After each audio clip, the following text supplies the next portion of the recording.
Hi, I'm Nick from First Pour Wine, or Tony Stark, depending on which one you want to call me.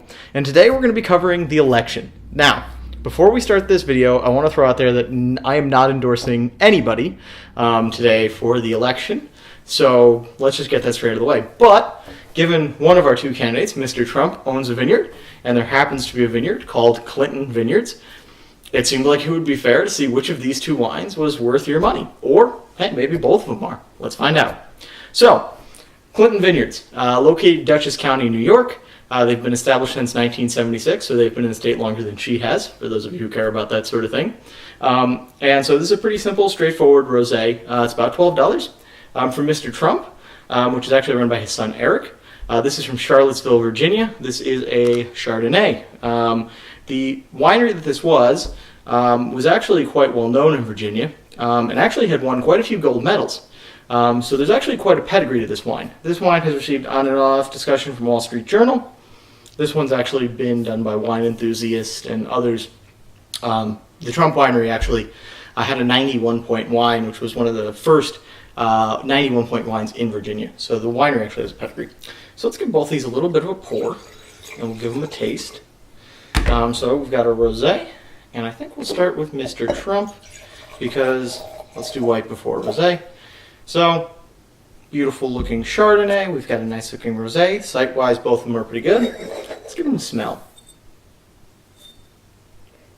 So, what you'd expect from a Chardonnay. There's beautiful golden delicious apples in here. There's a nice note of cream, a little bit of vanilla. You can tell this wine's seen a little bit of oak.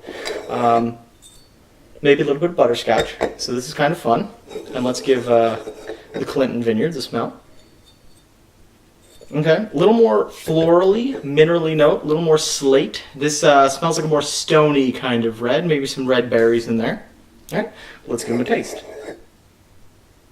As you can tell, I've differentiated my wines. We've got a blue one and a red one. I've put them on the wrong wines. It's to create non-response bias from you.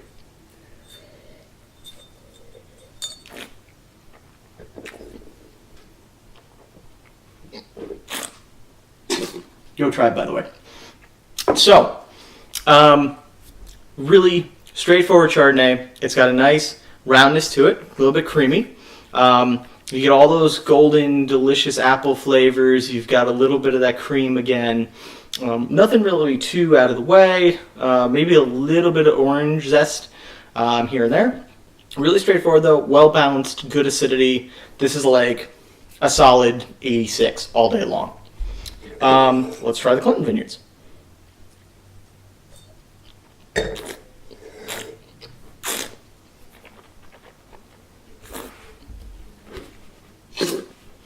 All right, Clinton Vineyards.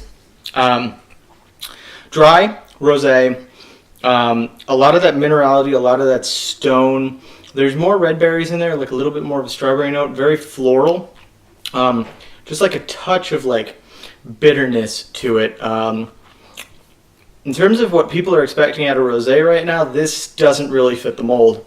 If I had to choose between one of them, I would take the Trump.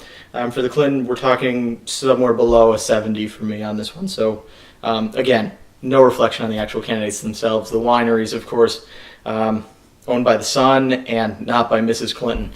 So just straightforward. If I had to choose one, I would take the Trump wine. Again, not an endorsement. So, that said, great example of what Virginia is capable of. So if you want to try a Virginia Chardonnay, we're talking about $12, $13 a bottle for this entry-level Chardonnay from 2015 for Mr. Trump. This is also 2015 for the Clinton. I would recommend this one if you want to try a Virginia Chardonnay. See what the region is all about and see kind of the power and the strength the wines are going to have. So, regardless of who you choose, I've put up some links in the article on the website on firstpourwine.com. So you can get to Mr. Trump's website or to Secretary of State Hillary Clinton's website. You can see what both candidates are about. I've also put up a third-party link in case you don't like either of them, or if you just want to look at wine. So thanks for watching. Get out there and vote, whatever you do. Learn about the candidates. Get out there and vote. Don't care who you vote for. Just make sure you exercise your right. It's one of the best parts about this country. Thanks for watching. Cheers.